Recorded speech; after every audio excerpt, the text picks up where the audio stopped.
Capitol Hill is exploding tonight, and I mean full-scale political meltdown after a federal judge just took a sledgehammer to Trump's inner circle. We're talking real-time arrest, handcuffs in the courtroom, a Trump lawyer dragged out as the judge warned more are coming, chaos, panic, betrayal, a cover-up collapsing in broad daylight. And now we know why. A flipped insider handed over texts, meeting notes, secret plans, proving January 6th wasn't madness. It was a coordinated operation. Power is shifting fast. Democracy is on the line. And the judge just said, this was only the first arrest. Stay right here. The new Trump administration has fired federal prosecutors at the Department of Justice who were involved in the criminal cases investigating President Trump and his role in the January 6th Capitol riots. Let's get right to CNN's chief legal affairs correspondent, Paula Reed. This news is breaking right now. Paula, tell us what's going on. Jake, we have gotten so much news out of the Justice Department in just the past 30 minutes. Trump Justice Department officials doing exactly what President Trump said he would do, firing officials who worked on criminal investigations related to Trump, and also launching an investigation into the prosecutions of January 6th. Now, let's start with that first news, and that is this move to fire, we're told, over a dozen officials who worked on criminal investigations related to President Trump. Capitol Hill is not literally on fire tonight, but politically it feels like it's smoldering. You've got a former president, now back in the Oval Office, who has done almost everything in his power to shut down accountability for January 6th. And yet judges, state prosecutors, and even some of his own former allies are still dragging the story back into the light. So tonight we're going to talk about a very simple, very uncomfortable question. In the United States of America, is raw power stronger than the law? Or does the law still have any real teeth? That's the stakes here. Not just Trump, not just his inner circle. It's about whether the rules apply when they're supposed to hurt the most powerful person in the country. Let's rewind for a second and remind ourselves how we got here. After the attack on the Capitol on January 6, 2021, the January 6th committee held those long public hearings. They weren't perfect, they were political, but they did something important. They put the story together in one straight line. They showed the months of lies about a stolen election. They showed the pressure on state officials to find votes that didn't exist. They showed the pressure campaign on Mike Pence, and they showed how that all culminated in a violent mob marching on the Capitol to stop the peaceful transfer of power. Their final report didn't mince words. It said this was a multi-part conspiracy to overturn an election, to defraud the United States, and to obstruct Congress. That is not normal political behavior. That is not just another protest. That is a coordinated attack on the basic idea that voters choose the president. Then came the criminal side. Jack Smith, the special counsel, took the evidence that DOJ had been gathering and built federal criminal cases around it. One on Trump's efforts to overturn the 2020 election, and others on his handling of classified documents. Grand juries looked at that evidence and said, yes, this is serious enough to indict a former president. That alone was historic, and then politics crashed into the law. To the special counsel's office. So it's not a surprise in terms of what they signaled they would do, but it is a surprise because these are career officials who are supposed to be impartial. They're supposed to be able to do their job, investigate, follow the facts where they may lead without retaliation. Now, when it comes to reviewing specifically the January 6th cases where they charged obstruction of justice, that is a little bit of a surprise, but this opens the door to a larger review of how the January 6th cases were handled. Jake, as you know, the president has come under criticism for offering pardons that were much more broad than he had said he would. He said that he wouldn't likely pardon folks who had committed violent acts on January 6th. He pardoned many people who committed. Trump wins the 2024 election. He's back as a sitting president, and suddenly all those carefully built federal cases are slammed into a brick wall called Department of Justice policy. For decades, DOJ has said it will not put a sitting president on trial. Jack Smith doesn't just quietly fold his tent.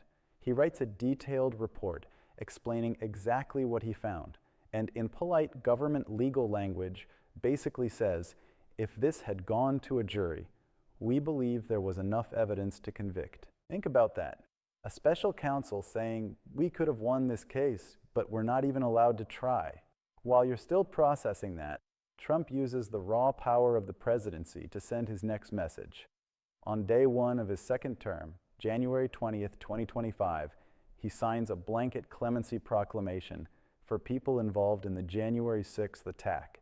Roughly 1,500 individuals connected to the riot, including some who assaulted police officers and leaders of extremist groups like the Proud Boys and the Oath Keepers. Sentences commuted, cases wiped away, prosecutions ordered dropped. For years, Trump flirted with the idea of pardoning the patriots of January 6th. On that day, he did it. In black ink, official seal, White House website. And this part matters. Law enforcement hated it. The largest police union in the country, the Fraternal Order of Police, which endorsed Trump in multiple elections, joined with the International Association of Chiefs of Police to condemn the mass pardon, saying it sends a dangerous message that attacks on law enforcement don't carry real consequences. Let that sink in. The cops who backed him politically are now saying this crossed the line. So at the federal level, you have Jack Smith effectively sidelined by DOJ rules, and you have Trump using presidential clemency to rescue his foot soldiers. That's the power side of the equation. But the law isn't just federal, and Trump doesn't control every courthouse. That's where Georgia comes in. In Fulton County, Georgia, local prosecutors use the state's RICO law, the same type of statute usually used against organized crime, to charge Trump and 18 others for a scheme to overturn the state's election results. Fake electors, pressure on officials, lying to the public, using the courts as a prop. All of that got folded into this massive state indictment. For a while, it looked like Georgia might be the place where the inner circle finally faced a jury. Then the case got messy. The elected DA, Fani Willis, was removed over a scandal involving her relationship with a special prosecutor. Appeals, motions, headlines, and suddenly, people were asking if the entire case was dead. It wasn't. A few days ago, Pete Skandalakis, the head of Georgia's Prosecuting Attorneys Council, stepped in and appointed himself to take over the case. He's a Republican. He's not a Trump-hating liberal hero. But he said the public deserves a resolution, and he took ownership of the last remaining criminal case against President Trump himself. Now, there are some important caveats, because Trump is a sitting president. Legal experts say it's unlikely you'll see an actual trial of Trump while he's in office. But here's the key. The case is still very much alive for his co-defendants, which include people you'd absolutely recognize from his inner circle, like Mark Meadows and Rudy Giuliani. That's where the inner circle pressure starts to build. Let's talk about the cracks that have already formed. Several of Trump's former allies in Georgia have already pleaded guilty and agreed to cooperate.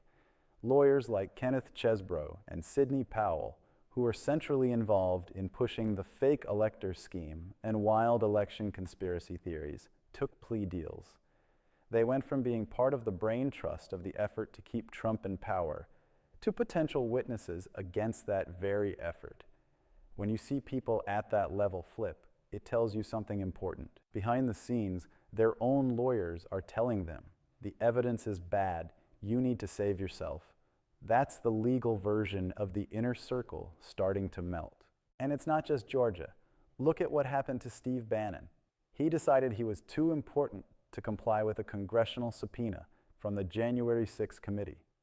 He blew off Congress, mocked the process, turned it into a media circus, and he ended up convicted of contempt of Congress, ordered to report to prison, and did 4 months. Is 4 months enough for everything Bannon has done to poison our politics? No. But again, it's a signal. There are judges and juries out there who will say, you're not above the law, even if you were once in the West Wing. Now, let's zoom out and talk about what all of this means, because this isn't a courtroom show. This is about democracy. On one side of the scale, you have a president who used the pardon power like a loyalty reward program. People beat cops, smashed their way through the Capitol, tried to stop Congress from certifying an election, and instead of being a cautionary tale, they became heroes in his media ecosystem and then got handed clemency. Some of them walked right back out into the world and went on to commit other crimes. Police unions and prosecutors have openly said this is dangerous. On the other side of the scale, you have pieces of the system still pushing back. A special counsel saying, "We had the evidence." A state RICO case still standing. Bar associations weighing disbarments, judges issuing real sanctions, and former insiders flipping when they realize the loyalty is not worth going to prison. Those are not equal forces. Trump has the bully pulpit, the pardon pen, control over the federal Justice Department's leadership, and a massive media machine. State prosecutors and individual judges do not have that kind of megaphone. But the law doesn't need to be louder. It just needs to be stubborn. And that's really what this comes down to, stubbornness. The January 6th committee was stubborn. They kept subpoenaing, kept interviewing, kept publishing, even when people mocked the process. Jack Smith was stubborn. He wrote a meticulous report, knowing full well that he might never get his day in court, because the public deserved a record. Georgia is being stubborn right now by keeping the case alive, even after the original DA was removed. Some judges are being stubborn when they refuse to interpret Trump's pardon as a magic wand that wipes away unrelated gun charges or child pornography cases that were uncovered during January 6th investigations. That stubbornness is what keeps the rule of law on life support. Now, here's the emotional core of all this. If you're an ordinary American, it is very easy to look at this mess and say, nothing matters. The powerful always win. They get away with everything. And I get that. You watch Trump's allies get pardoned.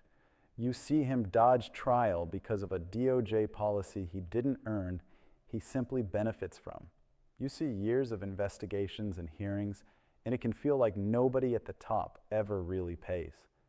But that cynicism is exactly what authoritarians want. If you don't believe the law can ever touch them, you stop demanding that it should. You check out, you shrug, you say, they're all the same.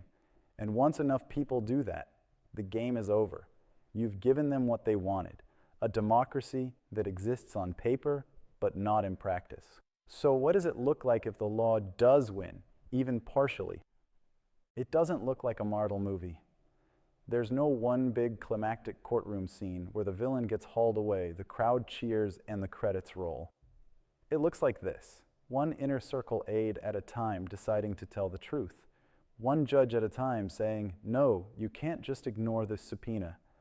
One state prosecutor at a time choosing to pick up a politically radioactive case and see it through. One bar disciplinary panel at a time saying, you lied to the court.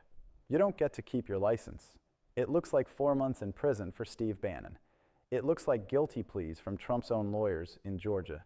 It looks like a special counsel report that future prosecutors can pick up the day Trump leaves office and say, okay, now we're no longer bound by that policy.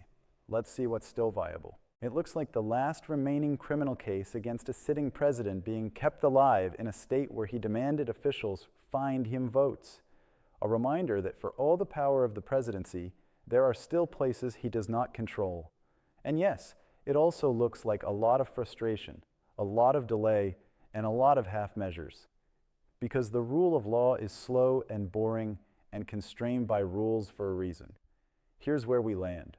We are living through a test, not a Twitter test, not a poll test, a real constitutional test of whether the United States is willing to hold a president and his inner circle accountable for trying to overturn an election. Right now, the scorecard is mixed. Trump himself is shielded, at least while he sits in the Oval. His followers from January 6th were pardoned in bulk. Some of his closest political allies are still walking free and still pushing the same lies that led to the attack in the first place. But the story isn't finished. Georgia is still moving. Judges are still ruling on the scope of those pardons. Former insiders are still flipping. And every time one of those things happens, it chips away at the idea that Trump's inner circle is untouchable. So when we talk about Capitol Hill igniting as judges and prosecutors inch closer to Trump's orbit, what we're really talking about is the friction between power and accountability, between a president who believes loyalty should erase consequences and a legal system that, at its best, says, no, not here, not this time. We don't know exactly how this ends, but we do know this. If the law is ever going to mean anything in this country, it has to mean something now, when it's hardest, when it's messiest, when the person at the center of the story still holds the most powerful office in the world. That's the line we're standing on tonight. Not left versus right, not Republican versus Democrat. It's whether we're still a nation of laws or just a stage where one man and his inner circle can do whatever they want and call it patriotism. And if there's any hope left in this story, it's that there are still judges signing orders, still juries being impaneled, still prosecutors opening case files, and still insiders deciding they'd rather tell the truth than go down with the ship. That doesn't erase the damage. It doesn't bring back the officers who died or undo the trauma of that day, but it's the only path we have towards something resembling accountability. Power has made its move. Now we find out whether the rule of law in the United States has anything left to say in return.